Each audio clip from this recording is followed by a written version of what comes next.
My husband raised $312,000 to bring me home from cancer. Then I found his company on the donation ledger. Part 1. My husband kissed my bald head on live stream and told 80,000 strangers my cancer treatment was failing. His voice trembled as he held my hand beside the IV pole. "We may have to take Nora out of state," Grant said. "Insurance has denied the next phase of treatment, but promised her I would do whatever it takes to bring her home." Comments raced across the screen. "You are an incredible husband. Donating again. Nora is lucky to have you." Grant squeezed my fingers and looked at me with tears in his eyes. Then he ended the live stream. The red light disappeared. So did the tenderness. He released my hand, checked the donation total, and said, "Almost $4,000 in 12 minutes. I stared at him. That morning, my oncologist had given us the best news we had received since I was diagnosed with Hodgkin lymphoma 5 months earlier. My latest scan showed an excellent response to treatment, not a cure, not a guarantee, but my tumors were shrinking. "Why did you tell them the scan was bad?" I asked. Grant picked up a sanitizing wipe and cleaned the fingers that had been stroking my wrist seconds earlier. "Said it wasn't everything we hoped." "That isn't what the doctor said." "Nora, you're exhausted." The report said excellent. His jaw tightened. "Don't mention the scan yet." "Why?" He looked back at the rising donation total. "We need 1 more week before people stop giving." For months, Grant had told everyone he had closed his marketing agency to care for me full-time. He managed my appointments, my patient portal, and the fundraiser created in my name. I had signed permission for him to share medical updates we approved together. I had not given him permission to lie. The next afternoon, I went alone to meet Priya Shah, the hospital's financial navigator. "I need to understand what insurance denied," I told her. Priya searched my file. Then she frowned. Nothing was denied. I leaned toward her desk. "What about my remaining chemotherapy? Authorized 6 weeks ago. The evaluation in Boston? There is no out-of-state evaluation in your treatment plan." She turned the screen toward me. Beside my name was one clear word: authorized. The date was from 6 weeks earlier, the same week. Grant posted a tearful video saying our insurance company had abandoned us. Priya studied my face. "Why is your fundraiser still saying your treatment isn't covered?" I didn't answer. I asked her to print everything. That night, I opened my patient portal from the hospital bed. Grant had created the account after my first biopsy and told me it was easier if he watched for results while I rested. Buried in the settings was an option I had never noticed: proxy access history. I requested the report. When it arrived, I found the scan Grant had called disappointing. He had opened it at 9:12 that morning. He had downloaded it 2 minutes later. At 7:03 that night, he looked into a camera and told thousands of people my treatment was failing. Grant had not misunderstood my results. He had read the truth 10 hours before he lied. Part 2. I changed my password, revoked Grant's proxy access, and removed him from my unrestricted visitor list. The next morning, he arrived carrying white roses with his phone already recording. A nurse stopped him outside my door. Grant looked through the glass and immediately softened his face. "Honey, I'm right here," he called. "You don't have to be afraid. Please close the door," I told the nurse. An hour later, Grant posted a video from the parking garage.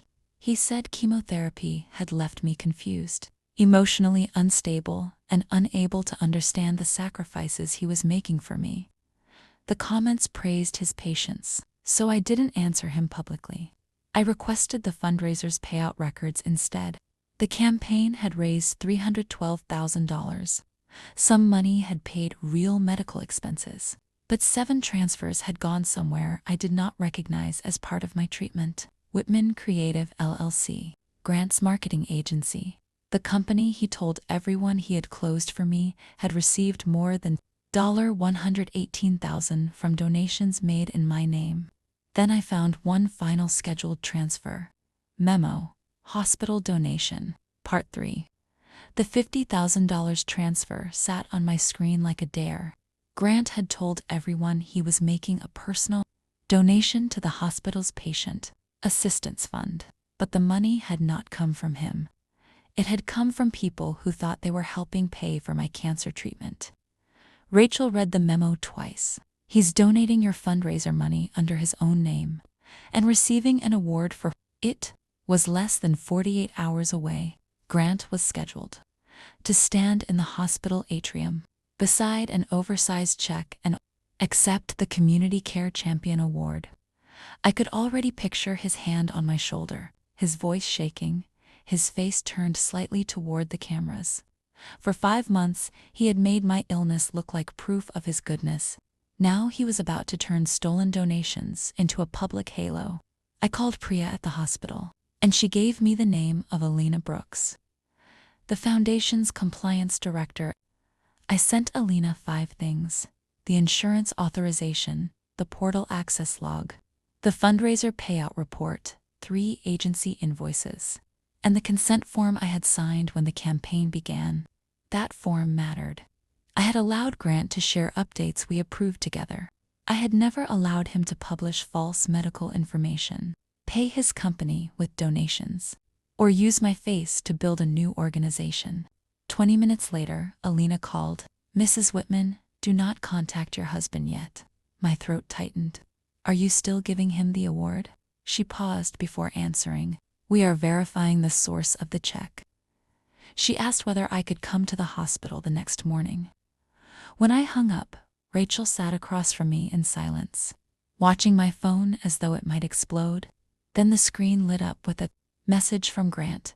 He had sent me a photograph of himself standing beside the enormous ceremonial check, smiling beneath the hospital logo. Under the photograph, he had written, "Tomorrow, they'll finally understand what I sacrificed for you." Part 4. The hospital foundation met with me in a small conference room overlooking the atrium. Alina sat across from me with Priya and a foundation attorney. No one treated me like a confused patient, and no one asked Grant to explain what I meant. They had already traced the $50,000. The foundation would not accept it. The award was being suspended, and the fundraising platform had been asked to freeze the remaining balance while it reviewed the campaign. For a moment, I felt something close to relief. Then Alina said, "We can cancel his appearance quietly and issue a written statement later." Quietly, Grant had lied about me to thousands of people. He had told donors I was getting worse after reading proof that I was improving, then used my face, my diagnosis, and my weakness to save his company. If the hospital simply removed him from the program, he would create another video. He would say I was confused, bitter, or unstable from treatment. He had already started building that story. "What would the public statement say?" I asked. Alina answered that the foundation declined the donation and is reviewing concerns about the fundraiser. "That protects the hospital," I said. "It doesn't correct what he said about me." Alina folded her hands. "What do you want people to know?" I looked down at my scan report. Most of it was private measurements, clinical language, details Grant had already treated like content. I took a black marker and covered everything except one line: "Excellent response to treatment."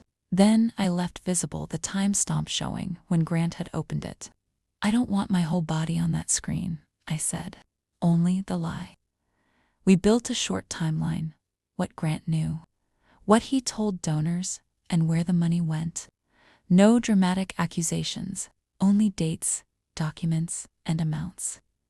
As I left, I looked down into the atrium. Workers were setting up chairs beneath a giant screen, displaying the Whitman Hope Initiative, and my photograph covered half the wall. I was asleep in the picture. Grant had chosen an image in which I could not speak. The next afternoon, I walked into that same atrium awake. Part 5.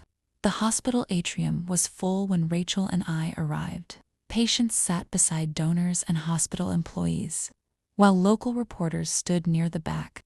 Volunteers carried programs with Grant's face on the cover. On stage, he stood beside the ceremonial check in the Navy suit had bought him for our 5th anniversary. The screen behind him showed photographs from my treatment, me asleep after chemotherapy, me in a wheelchair, Grant bending protectively over my bed. When he saw me, surprise flashed across his face. Then the cameras turned, and Grant became gentle again. He stepped off the stage with his arms open. "Nora, honey, you shouldn't be here. You need to rest." He reached for me. I stepped back. "Please don't touch me," for the photograph. The room went still. His smile remained, but his eyes changed. "You're overwhelmed," he said softly. "Let me take you somewhere private." No, that single word sounded louder than anything he had ever said during a live stream. Alina walked onto the stage and announced that the foundation would not accept Grant 50,000 United States dollars donation. Award had been withdrawn pending a formal review. A murmur moved through the room. Grant turned toward her. "There must be some misunderstanding." The screen changed. My scan result appeared beside the time. Grant accessed it 9:12 a.m. Next to it was a still from his 7:03 p.m. live stream.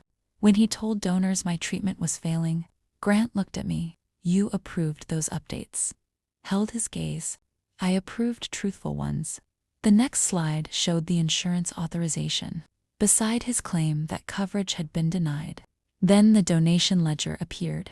Transfer recipient Whitman Creative LLC, 24,000 United States dollars, 18,500 United States dollars, 31,900 United States dollars.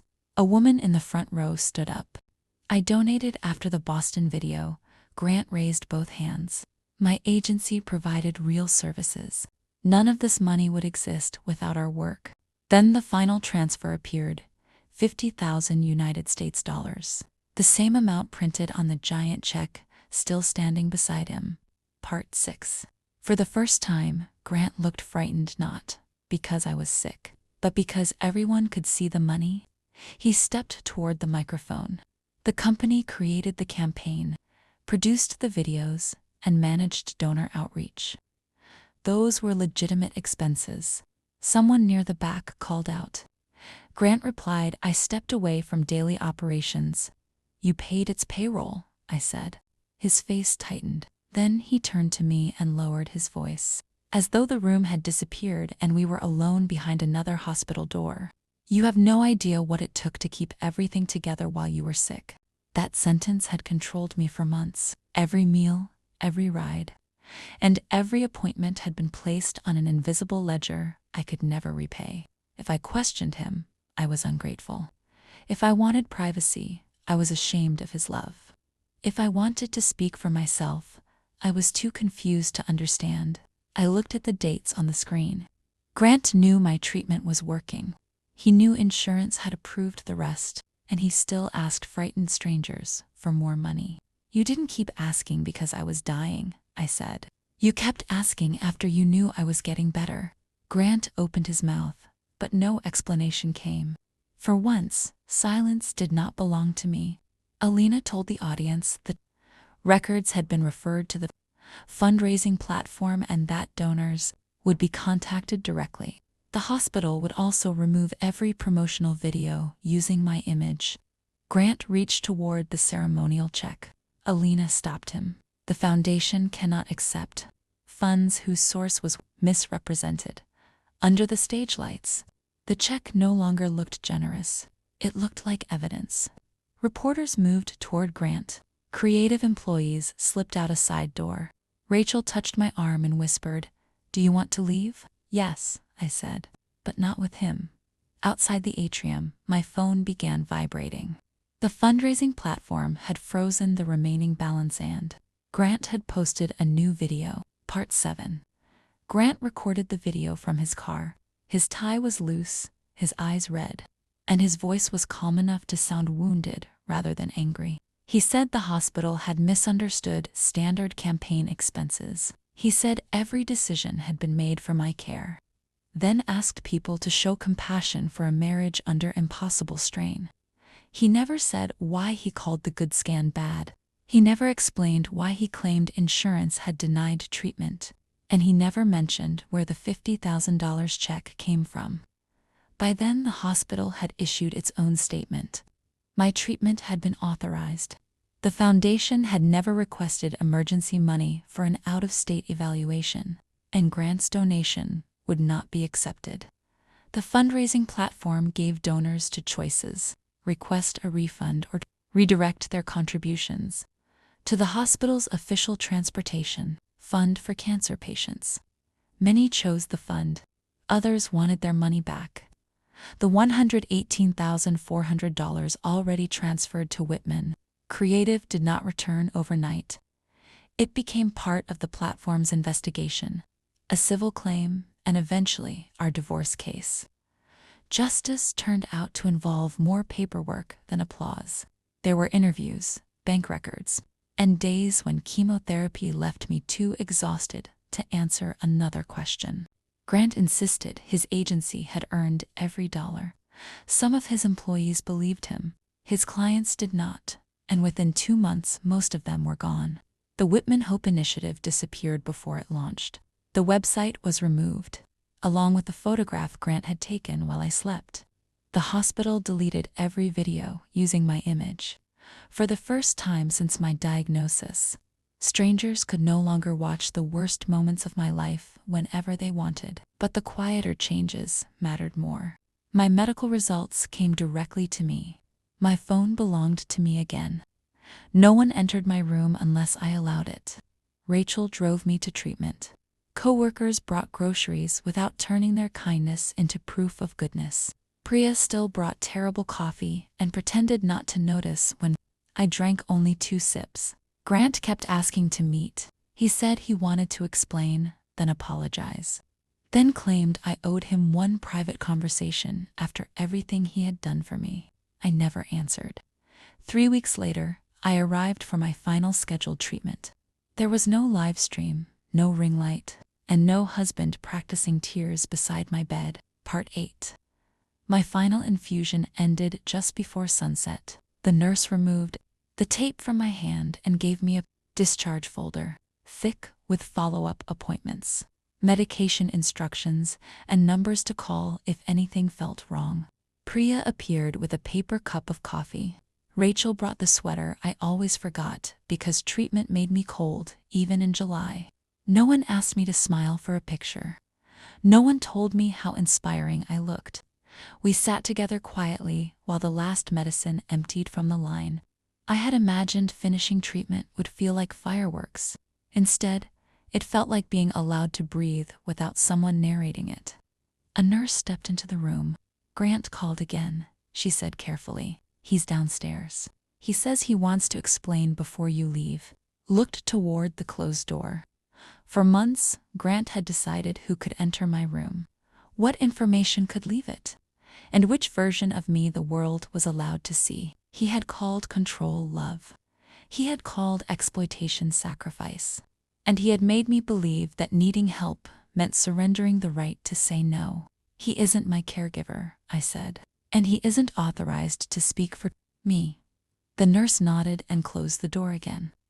I removed the plastic hospital band from my wrist. It carried my name, my birth date, and the barcode used to confirm who I was before every medication. Grant had spent months telling the world who I was. The fragile patient, the reason he had sacrificed everything. But my name had never belonged to his campaign. I dropped the band into the trash and tucked the discharge folder beneath my arm. Rachel offered her hand, but I smiled and shook my head. "I can walk." She walked beside me anyway. The automatic doors opened to the evening air, and no cameras waited outside.